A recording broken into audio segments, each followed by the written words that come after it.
1820년에 생후 6주밖에 되지 않은 한 여자 아기의 눈에 염증이 생겼습니다. 요즘 같으면 염증 생기면 아주 간단하게 이렇게 치료를 받는데 1820년대는 그처럼 의학이 발달이 되지는 않았어요. 그래서 의사가 뜨거운 찜질약을 바르는 바람에 그만 각막이 타버렸고요, 아기는 영영 앞을 볼 수 없게 됩니다. 시간이 흘러서 9살이 되었을 무렵에 이 아이가 시를 썼는데 이런 시를 썼어요. 비록 볼 수 없으나 나는 얼마나 행복한 영혼인가요. 만족하며 살기로 결심했어요. 나는 남들이 누리지 못하는 수많은 복을 누리고 있어요. 눈이 멀어서 눈물을 흘릴 수도 한숨을 쉴 수도 없고 그러고 싶지도 않아요. 이 아이는요, 나중에 예수를 나의 구주 삼고 저 죽어가는 자 다 구원하고를 비롯해서 8천여 편에 달하는 그런 찬송가를 쓰게 됩니다. 이 이야기의 주인공은 누구냐? 바로 우리가 잘 알고 있는 페니 크로스비 여사입니다. 9살, 이 9살이면 초등학교 2학년 정도밖에 안 되잖아요. 이 9살 어린 나이에 받는 것보다 주는 것이 더 기쁘다는 사실을 어렴풋이나마 이해하기 시작한 이 페니 크로스비. 그녀의 인생은요, 세상의 생명을 위해 쪼개진 빵이요 부어진 포도주였습니다. 오늘 우리에게 주신 본문 말씀에는 전형적인 탄식의 표현인 어느 때까지니까, 그러니까 4번이나 등장합니다. 어느 때까지, 내가 언제까지 참아야 돼 도대체, 이런 거예요. 내가 언제까지 기도해야 돼요 하나님? 내가 언제까지 어느 때까지니까가 4번이나 등장. 이는 시편의 기자의 답답하고 절박한 상황과 또 그의 탄식에 대한 하나님의 침묵이 얼마나 길었는지를 우리에게 보여주고 있습니다. 이 시의 저작 배경은 정확히는 알려지지 않지만 성경학자들은 다윗이 사울의 추격을 피해서 도망다니던 시기로 추정하고 있습니다. 본문은 이 탄식시의 전형적인 형식, 절규와 탄식, 그 다음에 간구와 호소, 그리고 확신과 찬양으로 이렇게 구성되어 있습니다. 1, 2절에는 대적들로 인해서 극심한 고통에 처한 다윗의 절규가 담겨 있고요, 3, 4절에는 하나님께 구원을 호소하는 간구가 나옵니다. 마지막 5절과 6절에는 자신의 간구에 대한 하나님의 응답을 확신하는 그런 찬양이 나옵니다.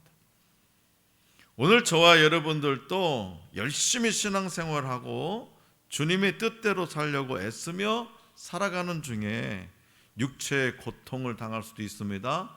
불치병을 맞이할 수도 있습니다. 교통사고를 당해서 어려움에 처할 수도 있습니다. 사업에 실패할 수도 있습니다. 직장을 잃을 수도 있습니다. 또 인간관계가 어그러지고 단절되는 등 다양한 문제들을 만날 수 있습니다. 그럴 때는 마치 하나님이 나를 지켜주지 않으시고 잊으시거나 숨어버리신 것 같은 그런 느낌이 들 때도 있죠. 육체의 고통이 나의 정신과 마음을 지배해버리고 어려운 문제들이 나를 죽을 것만 같은 상황으로 막 끌어내리는 것을 그렇게 경험합니다. 자, 그렇다면 오늘 우리와 같이 이렇게 극심한 고난을 겪고 있는 이 다윗은요, 하나님을 향해서 무엇이라고 호소하고 있을까요? 본문 말씀 1절입니다. 자, 다 같이 받들어 읽겠습니다. 1절 시작. 여호와여, 어느 때까지니까 나를 영원히 잊으시나이까? 주의 얼굴을 나에게서 어느 때까지 숨기시겠나이까? 아멘. 여기서 다윗은요, 극심한 고난을 겪는 상황에서 침묵하시는 하나님을 얼굴을 숨기시는 하나님으로 노래해요. 아무 말도 없는 거, 자기가 느낄 때 아무 말씀이 없으셔. 그래서 그 하나님을 얼굴을 숨기시는 하나님이다, 이렇게 노래해요. 그에게 하나님은 마치 얼굴을 숨기시는 것처럼 그의 고통을 외면하시는 것 같습니다. 자, 숨기시겠나이까 라는 말의 히브리어 동사 사타르의 시제가 사역형으로 쓰일 때는 덮어서 가리우다라는 의미고요, 미완료형으로 쓰일 때는 뭐냐, 계속 하나님을 찾지만 여전히 얼굴을 숨기고 계신다. 우리가 미완료형 시제로 사용되었을 때는 여전히 하나님을 우리가 계속 찾지만 여전히 하나님은 얼굴을 숨기고 계신다, 그런 의미예요. 또 주의 얼굴에 해당하는 히브리어 파네카는요, 하나님의 은혜, 사랑, 고통, 영광스러운 임재, 이런 걸 상징해요. 즉 여호와의 영광이 비치면 어둠이 싹 물러가고 고통받는 의인이 높임을 받게 될 것을 소망하는 거예요.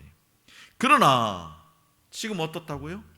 그 하나님이, 그 소망의 하나님이 여전히 침묵하시고 여전히 숨어 계시는 그 하나님으로 인해서 당혹스러워하는 그런 다윗의 마음이 표현되고 있죠. 그런 다윗의 마음이요, 2절에 보면은 두 단어로 나타나요. 첫 번째 단어는 뭐냐, 번민으로 번역된 애차입니다. 애차, 번민. 이 애차는 뭐냐, 충고하다, 의논하다라는 뜻이에요.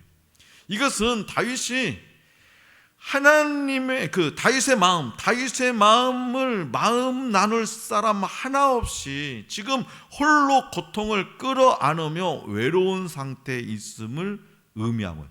번민하다라는 것이, 내 마음 나눌 사람 하나도 없어. 그래서 나는 이 세상에 혼자 던져진 것 같아.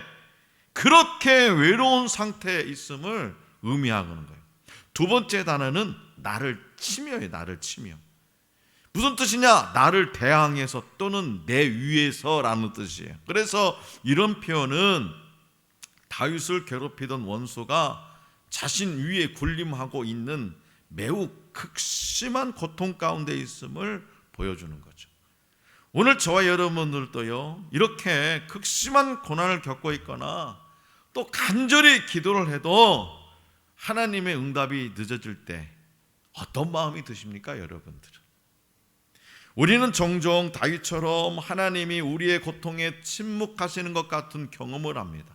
때로는요, 아무리 기도해도 응답이 더딘 경우가 있습니다. 하지만 오해하지 마시기 바랍니다. 하나님은요, 우리가 오늘 저와 여러분들이 고통과 절망 속에 지내는 것을 즐기시는 분이 아니에요. 어떤 사람들은 그런 사람들이 있죠. 남이 고통받고 막 절망 속에 있는 것을 내심 즐기는 거 있어요. 그 열등감에 빠져가지고 있었을 때, 왜 저는 맨날 나보다 잘나냐, 똑똑하고 왜 이렇게 하는 게 잘 되냐. 그런데 그 사람이 팍 꼬꾸라졌네. 그런데 그것을 즐기는 사람이 있어요. 사람은 그래요. 그런데 하나님은요, 우리가 고통과 절망 속에 지내는 것을 즐기시는 분이 아니에요. 하나님은 고난의 시간을 통해서도 우리를 향한 목적이 있고요, 그 목적을 이루어 가시는 분이에요. 우리의 믿음을 정금처럼 연단시키십니다. 금광에서 금광석을 캤다고 바로 금이 되지는 않죠. 뜨거운 용광로에서 불순물이 제거되어야 비로소 순결한 금이 되는 것처럼 죄로 가득한 우리도요, 고난의 용광로에서 정결하게, 죄로 가득한 우리도요, 고난의 용광로에서 정결하게 다듬어져야 합니다. 다윗도요, 사울에게 쫓기는 과정을 통해서 하나님 마음에 합한 왕으로 준비되었습니다. 오직 하나님의 사랑만을 의지할 수 있는 흔들리지 않는 믿음으로 준비되었습니다. 정금처럼 연단되었습니다. 하나님은 우리에게 고난을 허락하시고 침묵하실 때가 있습니다. 그럼에도 낙심하지 않아야 되는 이유는 뭐냐? 그 고난을 통해서 하나님 마음에 합한 성도로 세워져 가고 있기 때문입니다. 우리에게는요, 그래서 이유 없는 고난도 없고요, 대가 없는 고난도 없습니다. 여러분 지금 고난 가운데 있어요? 그 고난이 끝이 아니라는 거지. 이유 없는 고난이, 대가 없는 고난이 아니라는 거예요. 고난 속에서 인내하던 이 다윗, 그 극심한 고난 가운데서 인내하던 다윗은요, 하나님을 향해서 다음과 같이 고백합니다. 자, 본문 말씀 5절이에요. 5절 다 같이 받들겠습니다. 시작. 나는 오직 주의 사랑을 의지하여 싸우니 나의 마음은 주의 구원을 기뻐하리이다. 아멘. 어디까지니까, 어느 때까지니까, 내 기도를 도대체 언제까지 들어주십니까? 그렇게 시작했던 다윗이 어떻게 해요? 확 바뀌어버렸잖아요. 확 바뀌어버렸잖아요. 나는 오직 주의 사랑을 의지하여 싸우니 나의 마음은 주의 구원을 기뻐하리이다. 이렇게 고백이 바뀌어버렸어요. 다윗은 고난에 처한 자신의 상황을요, 가감없이 하나님께 올려드렸어요. 그는 본문 말씀 3절에서 사망의 잠을 잘까 하며 자신의 연약함을 고백합니다. 여기서 사망의 잠은요, 육체적인 죽음뿐만 아니라 영적인 죽음까지 포함하는 의미예요. 그래서 이 고백은 강하신 하나님께 자신의 연약함을 온전히 맡기며 자신의 굳은 의지를 표현하는 그런 기도이기도 합니다. 그리고 본문 말씀 4절에 나의 원수가 내가 그를 이겼다 할까라는 표현도요, 원수의 교만에 대해서 공의의 하나님을 온전히 바라보는 그런 기도입니다. 이처럼 다윗은 신실하게 약속을 지키시고 구원하실 하나님을 끝까지 의지하면서 고난을 지금 견뎌내고 있는 거예요. 그리고 결국 본문 말씀 5절에서 나는 오직 주의 사랑을 의지하여 싸우니, 나는 오직 주의 사랑을 의지하여 싸우니 라고 구원의 하나님을 찬양합니다. 자, 의지하여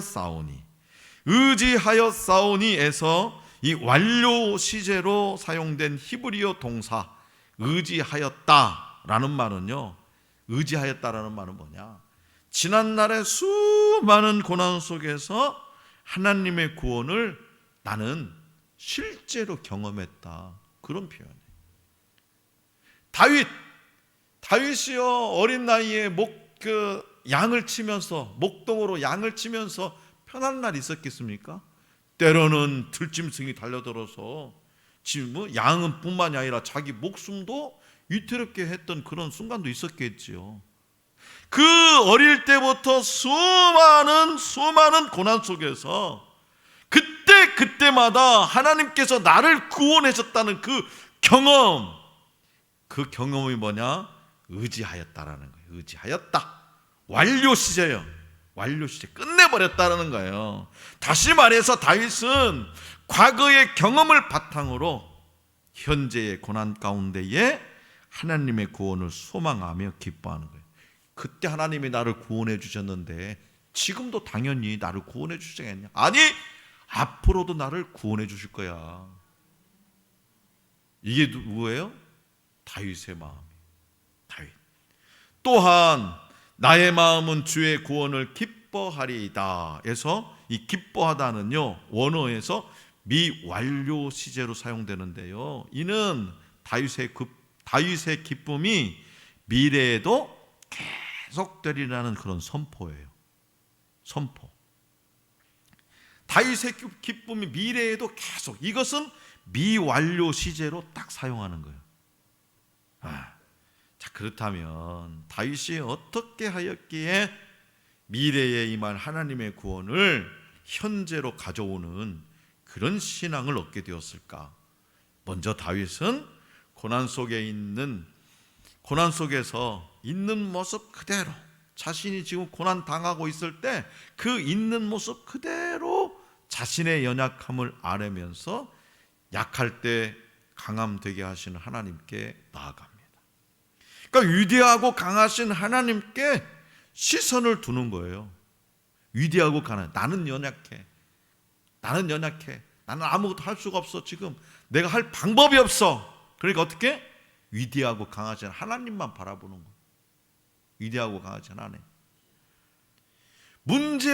내 문제보다 더 크신 하나님을 바라보는 거예요.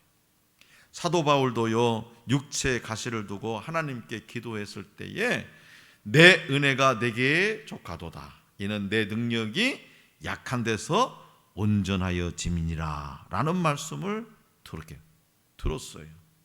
그리고 그 말씀에 순종해서 자신의 약한 것을 오히려 자랑하기로 결심을. 문자랑이에요. 나는 아무것도 할 수 없으나 하나님께서 나와 함께 하시니 하나님이 일하신대요. 이게 자랑이에요. 나의 약함을. 오늘 우리도 고난 가운데 있을 때에 연약한 우리 자신을 하나님께 온전히 아뢰어야 됩니다. 하나님 아시잖아요. 이런 자세가 되어야 되는 거예요. 어떻게 해서든지 머리 굴려가지고 막 자기가 어떻게 해보려고 하는, 그것은요 하나님 앞에 교만입니다.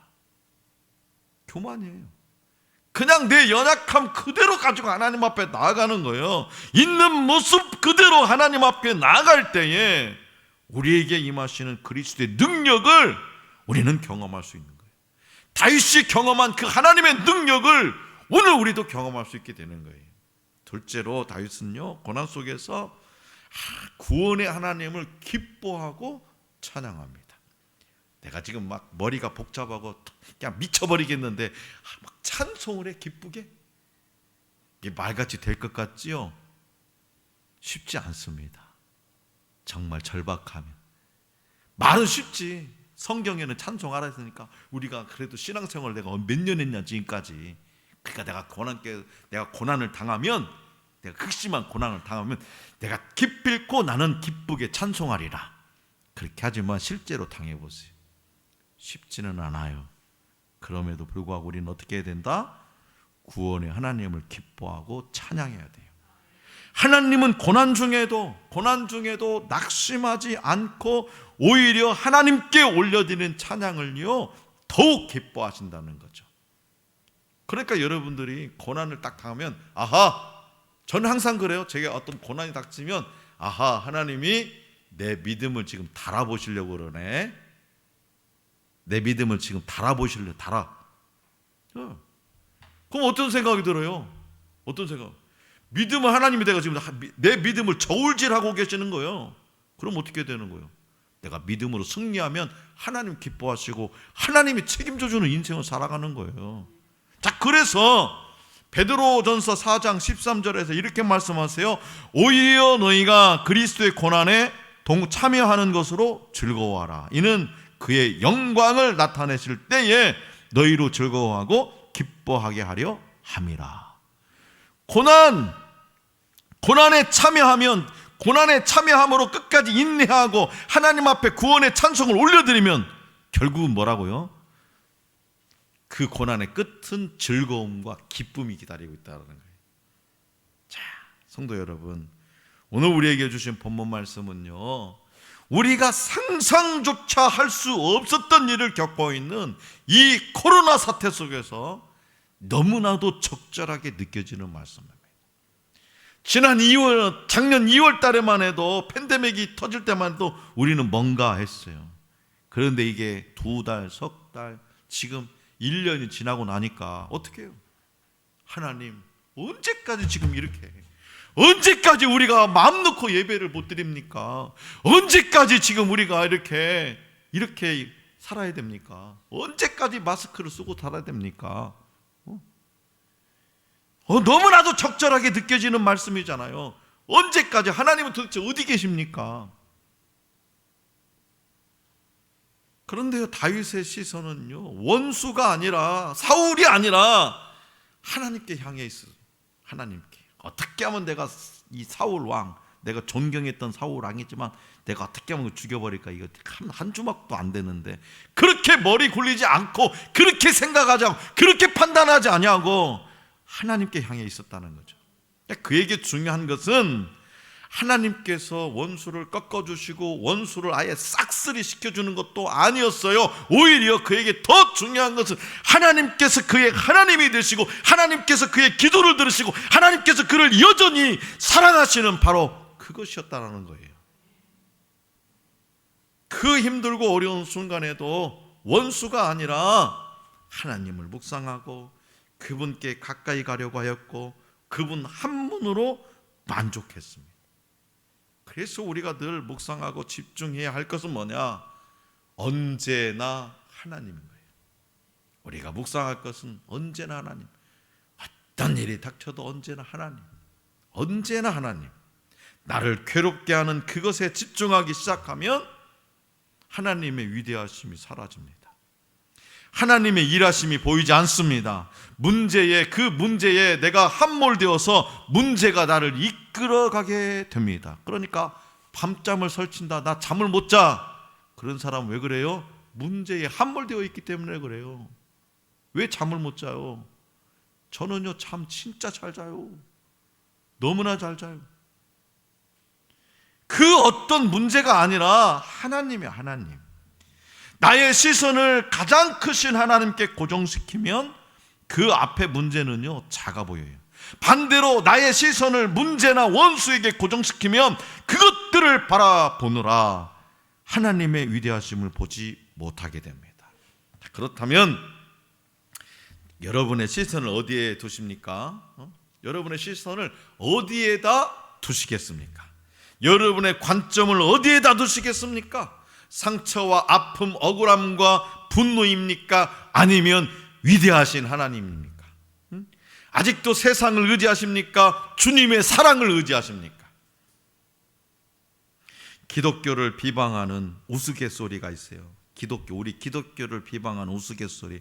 여러분도 들어보셨나 모르겠는데 한번 들어봐봐요. 잘 이해를 하면 이게 우스갯소리인지 아닌지를 알 수 있어요. 교회에 나가면 평균 79세에 죽고 교회에 안 나가면 평균 79살에 죽는다 라는 말이 있어요. 교회에 나가면 평균 79세에 죽고 교회에 안 나가면 평균 79살에 죽는다. 교회에 나가거나 안 나가거나의 차이가 뭐냐? 79세와 79살의 차이라는 말이에요.